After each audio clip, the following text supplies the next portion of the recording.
Well, good morning. It is week 6 here with the South Haven Business Hub Group, and I'm with Deb Howe. Deb, what's happening for week 6? And it looks like we have some 4 great individuals here to talk to. Yeah, thank you. Week 6 already, everybody. And week 6, we're talking about non-traditional funding opportunities. Everybody thinks about a bank when they think about, okay, I got to go get money to start my business or grow my business. There's lots of opportunities out there to look at in addition to your traditional banking methods. So we're glad to have Anna Jose from Michigan Women Forward, Elizabeth Bernhard with Michigan Manufacturing Alliance, who has some grant opportunities, and Vernard with Northern Initiatives, another CDFI, and then Brian with Huntington Bank. So we thank them for attending and getting us into some opportunities that we might not be aware of. Oh, looking forward. Let's get into this. My name is Anna Jose. I'm the Director of Business Development for Michigan Women Forward. Perfect. And I'm Elizabeth Bernhard, Executive Director of the Manufacturing Growth Alliance. And I'm Bernhard Roberson, Commercial Lender for Northern Initiatives. My name is Brian Janssen. I'm the Regional Banking Market Manager for Huntington Bank. Anna, good morning. Quick question I would like to start with you was non-traditional funding for startups. How do you play a role in that? Well, thank you so much for the question, Ryan. My organization is a CDFI, a Community Development Financial Institution. That means that we are given an opportunity to lend to individuals that at times they don't have absolutely everything they need. And it also gives us an opportunity to really take the time that we need to prepare the entrepreneur and help them understand the steps that they need in order for them to move forward. At Michigan Women Forward, we take a lot of pride in making sure that each individual gets their business plan, because without it, we are not able to provide them a funding. They need to get the projections ready. They need to really understand their financials. And we provide technical assistance to help them with those things. But it's imperative for them to understand that the importance of getting that information in order for them to move forward. We take a lot of pride as an organization to ensure that our clients are not just a number. They're individuals that have different needs, and we want to make sure that we assist them with those needs. One of the things that I do want to mention to you is that a lot of institutions and a lot of banking institutions, it's not easy for them to lend to someone that just is starting a business because of the requirements in terms of the credit, what they need on their credit, and how they need to have everything organized. My organization look at credit differently. We do look at the credit, but if there's something there that we can help the client take care of, that's exactly what we're going to do. Because our goal is to make sure that we provide them with the funding they need in order for them to move the organization forward. Good morning, Bernard. It's a little bit, would you like to expand on what Anna just talked about? Yeah, so thank you for the question. Northern Initiatives is also a CDFI, in which, just to piggyback off what Anna was saying, is a CDFI is a financial institution that lends money in low-income areas or areas that don't have access to capital. When we do our lending, definitely we look at the business plan and financial projections. 2 years, I always stress how important it is to have assumptions with those financial projections. But on top of that, some of the things that we offer would be technical assistance. I like to think of Northern Initiatives and Michigan Women Forward as having the perfect recipe, as I like to call it, because not only are we able to give the money, but we're also able to provide technical assistance. And that technical assistance involves a business coach that's post-loan or post-closing, and also we have a interactive portal, I'll call it, that provides the business owners with the opportunity to go in there and learn our lingo, to also learn how to do things such as cash flow management, to learn just about everything. So that's what I like to call the perfect recipe, not only lending, but the technical assistance that comes along with it. And I think that's great because so many people are afraid, okay, I got this, now where do I go and what do I do? Yep. So having a mentor is great. Yeah, I love it a lot. And then just to talk about Northern Initiatives itself, So our lending capacity starts at $5,000. We go up to $250,000 and occasionally above that. Our rates they're going to vary, to be honest with you. It's based off of, if anyone knows anything about a CDFI, there's a bunch of buckets of money that we have, and each bucket of money has a guideline or something we have to follow. And so you're probably going to be looking at anywhere from 7.75 when you look at a micro loan to 10 and a quarter or something like that when you look at any other funding that we have. And one of the beautiful things is we have a flexible term and amortization that helps those businesses be able to afford working through, the startup phase. So, yeah, that's Northern Initiatives and what we call the CFIs. Nice. Okay, Brian, you're up. So in terms of non-traditional, obviously I'm on the bank side, so we would lean more towards traditional financing. But it's interesting, Anna had mentioned Michigan Women Forward. Huntington Bank was one of the original investors in that. So the bank donated $1.5 million for that particular fund. So we feel like that shows a little bit of our commitment to that non-traditional source. We have a couple of programs that are actually a little bit more relaxed in terms of the whole credit process. And I can talk about that in a little bit, but we lean more on the traditional bank side.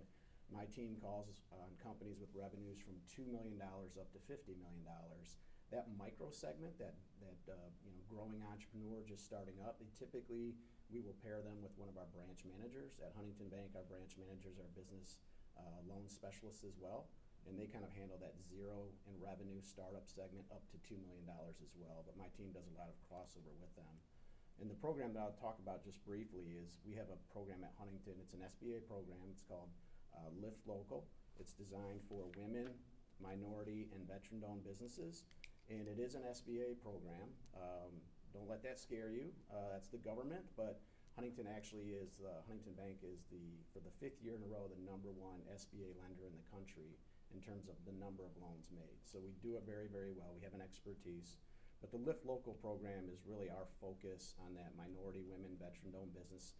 And similar to some of the kind of relaxed requirements around loan size, we'll go a loan amount as low as $1,000 up to $150,000 in this particular program. Some of our underwriting guidelines around particularly the personal credit score of the borrower and the business's credit score, if it's a newer business, those are relaxed as well from our normal requirements. So we feel like that particular program is where we can make the most impact with that, growing entrepreneur, that startup business. And we do startup lending with that Lift Local program as well. So kind of traditional bank, but we feel like we're a great community partner with our investment with Michigan Women Forward as well as the Lift Local program. Thanks. Good morning, Elizabeth. So tell me a little bit about how you work with manufacturers and grants. Okay, Ryan, thank you very much, and thank you, Debbie, for hosting this conversation. So my organization, Manufacturing Growth Alliance, or MGA, we are a statewide nonprofit. We are headquartered in Benton Harbor, and so we do work all across the state to connect Michigan's small manufacturers to resources, services, and education that they need to grow and scale their business. And so I have one opportunity that I'm here to present to our listeners, and this is an opportunity for manufacturers. And I really want to clarify that manufacturing also includes those in the food processing business and those in the beverage industry. So you don't have to just think about traditional manufacturing. We serve all subsectors of manufacturing. So this is a grant that the Michigan Economic Development Corporation, or MEDC, that they authorized about 2 years ago. And my organization is one of the nonprofits who administers this grant all across the state. And it is a grant opportunity for Michigan's manufacturers to purchase and implement Industry 4.0 technology. So think AI, robotics, cobotics, automation, 3D printing, technology that manufacturers need if they are going to remain in business in the next 10 years. And it's a reimbursement-based grant up to $25,000 or 50%. And it's one of the easiest grant processes that I've ever seen. We really want to make it very easy for our manufacturers to access this funding because it really is a game changer for them to really remain competitive. And so, like I said, it's $25,000, and organizations can find me on our website at mgalliance.org. Nice. Okay, Vernard, question is, a lot of people worried about credit and how that affects them on their lending. How does that play into when they go to try and do this funding? One of the beautiful things about being a CDFI is that we don't have a focus on credit. That's not to say that we do not review a person's credit with them. So at Northern Initiatives, we have a guideline mitigation rule, basically. So anything below a 574, we have to have the mitigating factors to explain or to help improve a way of approving the loan, right? But then we want to be able to tell that story when we're trying to get the loan approved. It's not just, sometimes you look at it and they couldn't afford to pay it. Well, why couldn't you afford to pay it?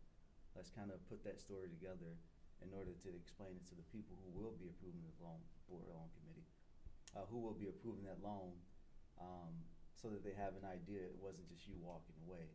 It had a lot to do with your financial situation, maybe your family situation or something like that, and it was all extenuating circumstances.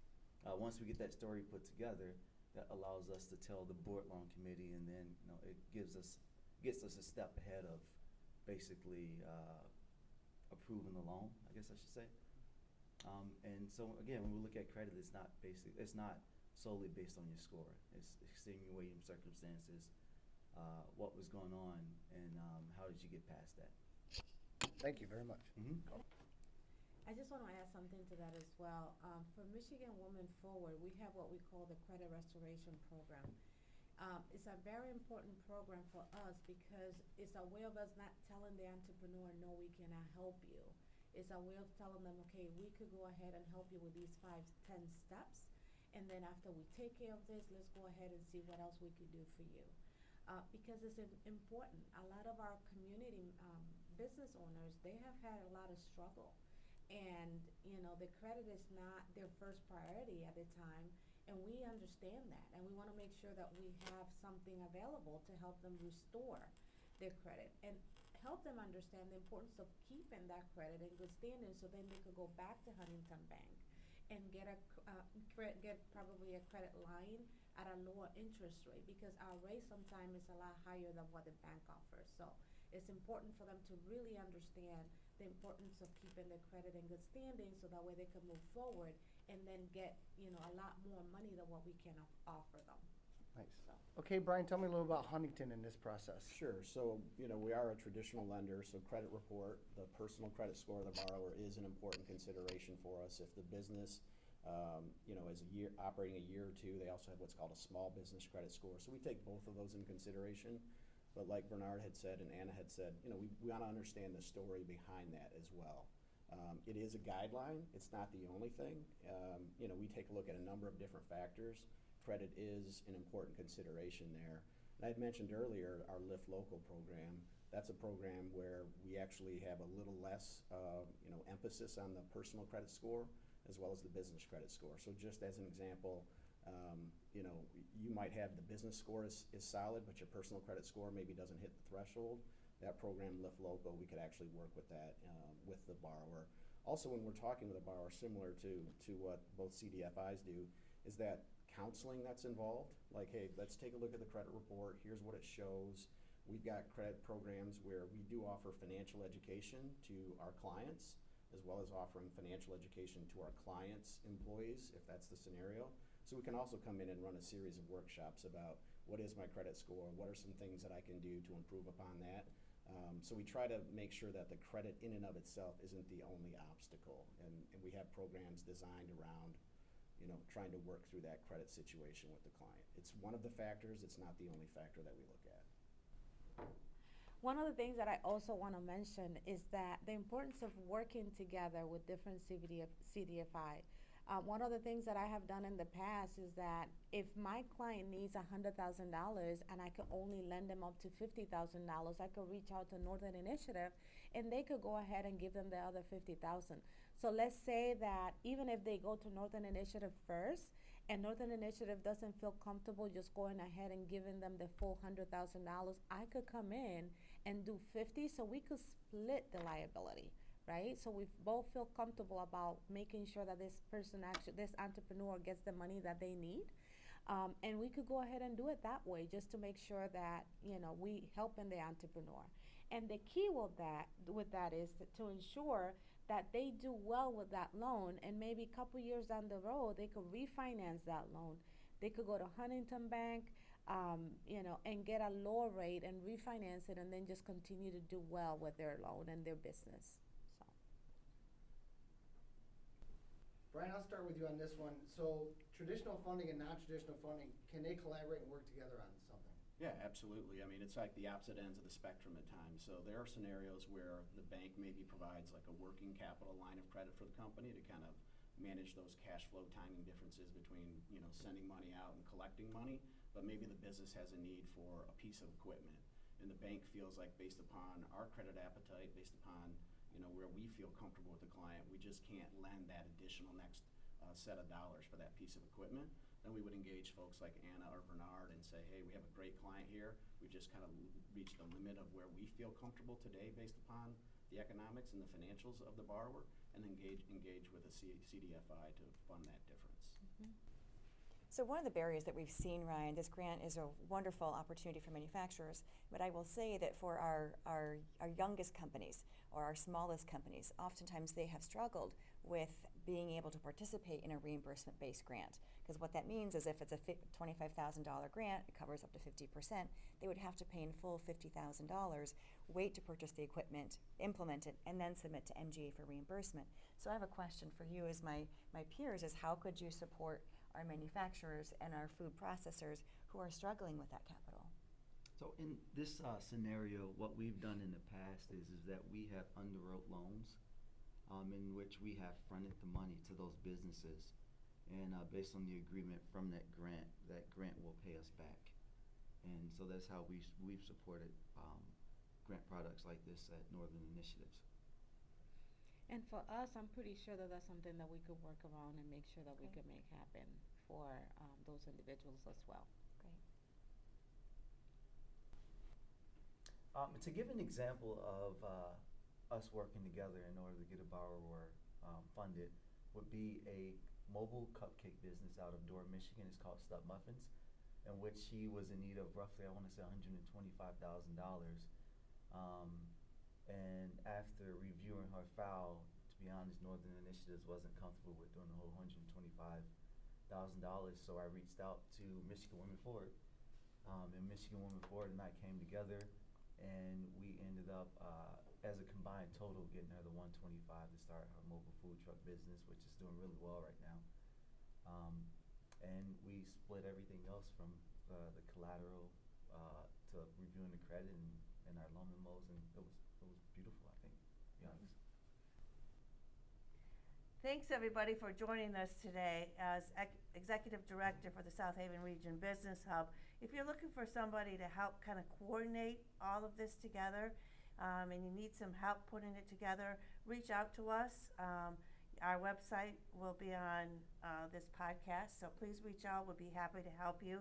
We have like 30 people behind us who can help write business plans, help coordinate all of these wonderful opportunities together for you. So we appreciate everybody coming in.